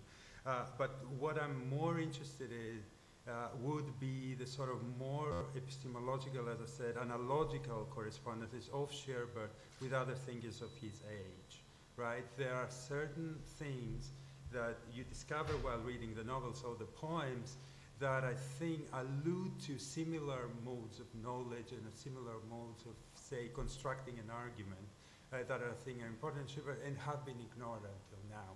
I think what we come up with are the same images of crystals being replicated endlessly in architecture, etc., which I think they lose their analogical capacity and they become homologies of the same thing the whole time. And so I think for that reason, scholarship is extremely important precisely to unearth those unknown dimensions of Scheerbartian, I would say, you know, knowledge system or something. I mean, I would kind of have a slightly different take on that, and remember that Scheerbart called he was never married, he called his live-in partner, his girlfriend, wife, his dear bear. There was always then within this kind of, I think within his work, there was always the dialectic of anxiety, which is, you know, kind of what I was interested in. The undercurrent of anxiety that's embedded within kind of a utopian thought. You have to have that anxiety in order to kind of embrace that. And then he lived his life very much in that vein, at the edge of poverty, at the edge of kind of being well known. He certainly knew a lot of people very well, and at the edge of obscurity, and that was kind of the location that he felt he could best kind of produce. I think that Benjamin misinterprets Scheerbart. I mean, he has a right to do that, but I think by the 30s, when he looks back at that period, when he sees this dialectical relationship between the machine and the fantasy, that's Gideon and that's Benjamin. I see in Scheerbart something slightly different. I think since he treats technology, he does use it, but it's often treated with an irony. It's a data approach, and I don't think that Benjamin addresses that. I think your invocation of Méliès is perfect. In preparing this paper, I noticed that a year before, Scheerbart writes up this Munchausen breviary, and a few years after he had written up a Munchausen novel, Méliès made a Munchausen film himself. And the comparison, all right, 1911, 1912, is telling, as Méliès invokes the fantastic, the grotesque, nightmares. It's all figured as nightmares, and in his classic theatrical prop style. And here you have at the exact same moment Scheerbart writing in his Munchausen breviary on the proliferation of media, on the proliferation that you spoke about, which a number of us have addressed, through that old romantic medium of the novel.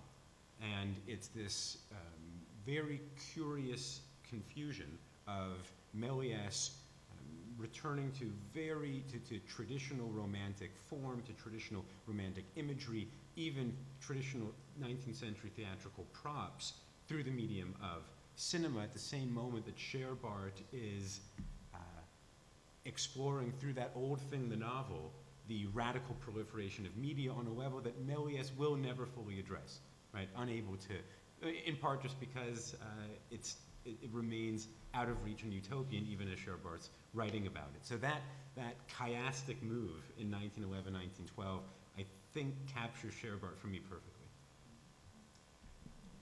I also want to say that there's something very naive about his use of technology. He's writing at a time when actually technology is at a far higher level than the technology he invokes in his work. And so there's this sense that he's doing something bucolic, even as he's invoking that, and that is perhaps the utopian part of the utopian or dystopian project. But it just seems that even the more technologically he gets, the more playful, fantastical it is. I mean, to speak a little bit to that, I find it interesting reading this early science fiction novel, Les Avendio, how Scheerbart sort of depicts this technological body. I mean, these microscopic eyes, these bodies that can act like wireless telegraphic machines, but yet there's something very sad and boring, and it's the kind of humdrum existence of the masses who are being sort of drawn together to build this tower. And so, I mean, it's a body that's invested with these technological characteristics, but it's also a body that's stretched beyond what it can do. And these figures are constantly tired. And so there's something that's not very fantastic about the lives that these figures are leading, I would say. There is this real discussion in a lot of Scheerbart, it's in the gray cloth, of this sort of the way one gets exhausted through modern existence, right? There's this type of Clara and Edgar get tired. They're flying around in their glass Zeppelin all the time, and they get retired about everything, And one of the things, and this speaks a bit maybe to what Rosemarie said, but one of the things that Scheerbart seems to bring into play is a type of irrational rationalism. And I don't know if this is simply the translations that are taking out very evident irony, although John spoke about the difficulty, and certainly for me reading in translation, the difficulty of telling whether it's ironic or not. I mean, my own interest in Scheerbart came by an interest in Fuller, which came by an interest in John Cage. And my question, posed to Fuller that I thought Scheerbart would answer, but of course that doesn't happen, but is why was it considered, rational, and the same question for Fuller and for Scheerbart, why is it considered rational to have buildings, let alone glass buildings or domed buildings, on top of mountains? I mean, what is this rational idea that we'll have a glass building or a domed building everywhere that one can be, or to move all the time, And in Scheerbart, rationalism seems to come across as a type of pathology, right? Or a type of affective relationship to capitalism or something, right? I mean, there's something else going on that's so not rational in his rationality. Maybe the perpetual motion machine is a place that this comes really together, but it sounds like it's there in Les Abendio. It's in some of the other novelettes that are translated, and even in the one that we heard about the Light Club of Batavia, it's full of these strange sort of, first they're going to do this, which is odd already, because light is the modern affliction. Light addiction is the modern affliction, and then all this strange stuff, which is actually dealt with very well in Josiah's book. All this strange stuff about now we have to decide not to kill each other and kill animals, and all this sort of this weird stuff that comes from this. So you know, is this pure satire, or is there something about rationality that he's sort of following to the end, and maybe not,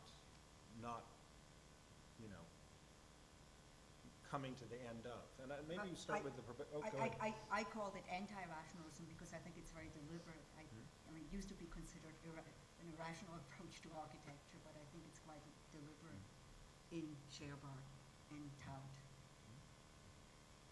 I think there's a sense in which he's sort of diagnosing the illnesses of modernity, you know, mobility. Now that's a modern illness. People didn't used to be able to go anywhere, and you know, that's the second half of the 19th century changing our life, and now he's celebrating it.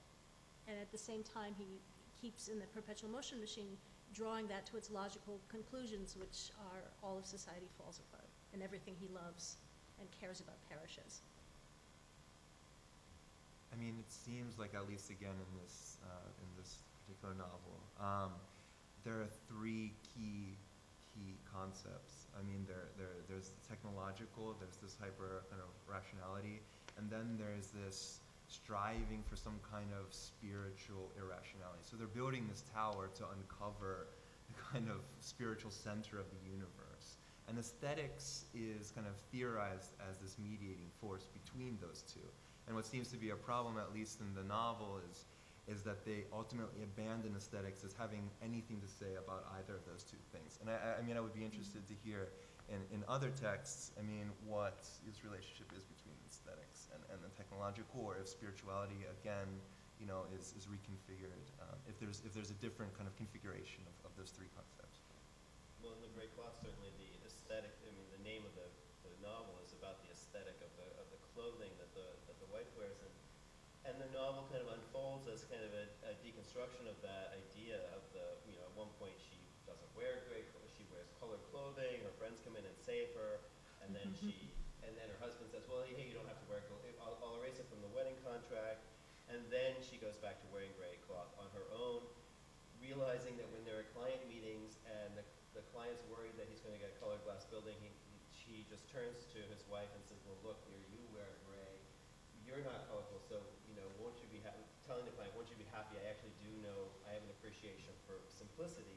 And so there is that kind of question about whether, you know, whether all of kind of the modern tropes in terms of film, in terms of advertising, in terms of all these things are kind of breaking down aesthetics. And in a sense, I think The Great Cloth kind of undermines all of that in the end. They just become two people who are kind of in this whirlwind of life together, struggling with these issues, and find that they actually like each other, come to the conclusions together somehow.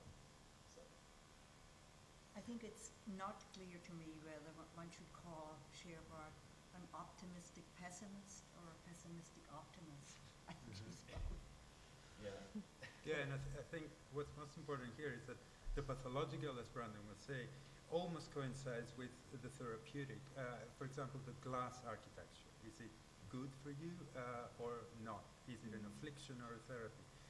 And it's this curious moment where glass architecture has not been implemented yet, and yet we have this projection into the future and even to the side effects that are going to sort of project the end of this architecture that has not yet been implemented.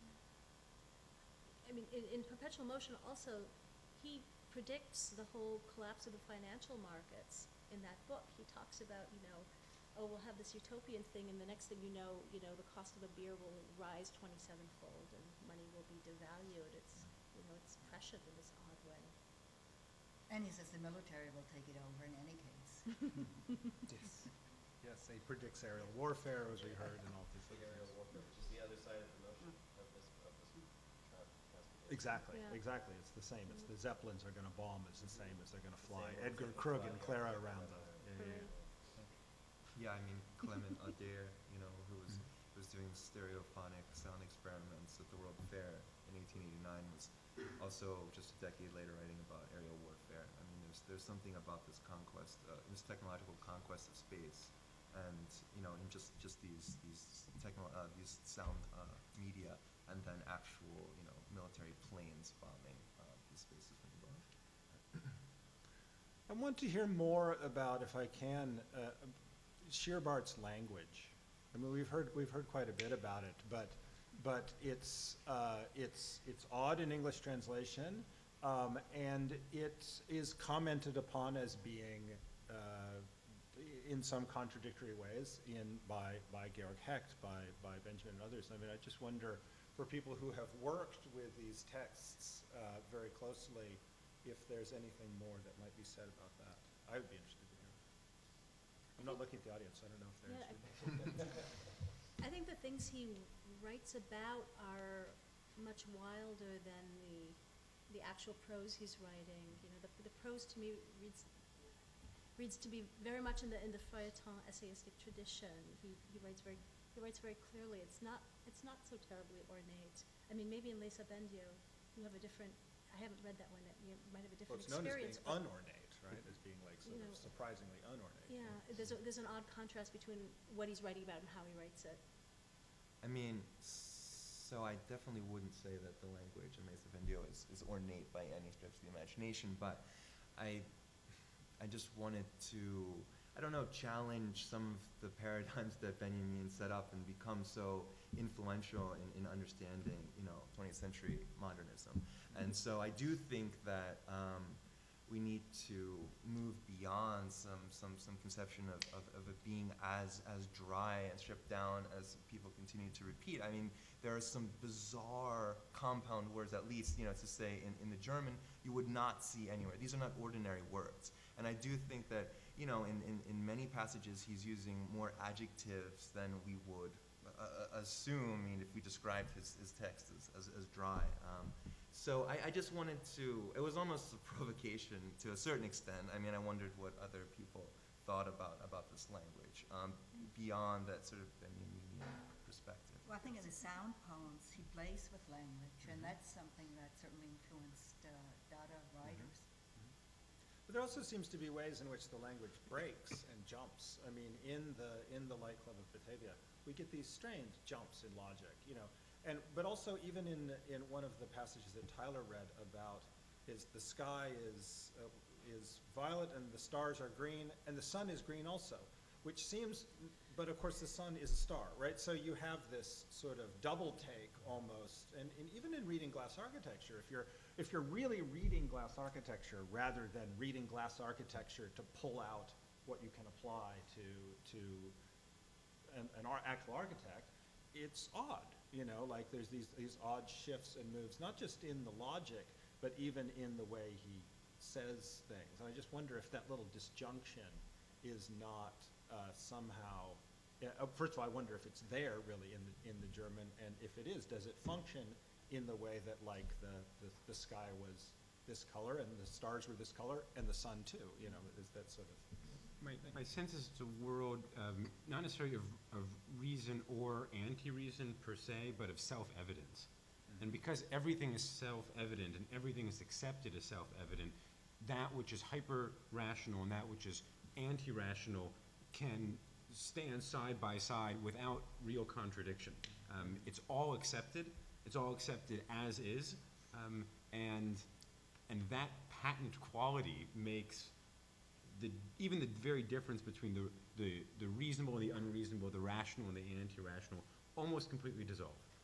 That may be the dryness, right? Rather than the fact that you can have a suction foot, right? That may be a floral image somehow, but that you can have it and it's accepted as self-evident, that there's no problem with people having suction feet, right? That, to me, is very much the dryness of Scheerbart. And I want to say something about, I wouldn't use, okay, words like dry immediately get us into a place that we think, okay, in terms of prose, maybe, not the best prose stylist, and that's, I think, why what you're defending him against, which I think is appropriate. It's just interesting to look at the time in which he's writing. He's writing at a time when, Musil is writing, Robert Walser is writing, Thomas Mann is writing, early modernism is happening. It's all about syntactical complexity, and he's writing with semantic complexity. The suction foot is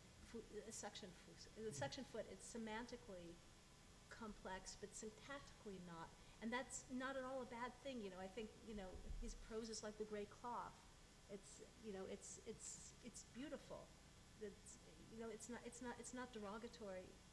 But it kind of makes you laugh. I mean, when you read it over and over, I mean, when you realize that those breaks are kind of the pauses where you're supposed to realize that you're complicit in the creation of this work of art. And I think that that's kind of, it's like when you read a poem in English, I mean, where you start to kind of enter into the poetry itself, and you are the audience that make it living. And I think Scheerbart kind of, because it happens all the time in the Great Cloth. I mean, it happens in all of his work where you're kind of stepping back like, why did he just say that? Why the Great Cloth and 10% white? Like, you know, you could just start with these titles and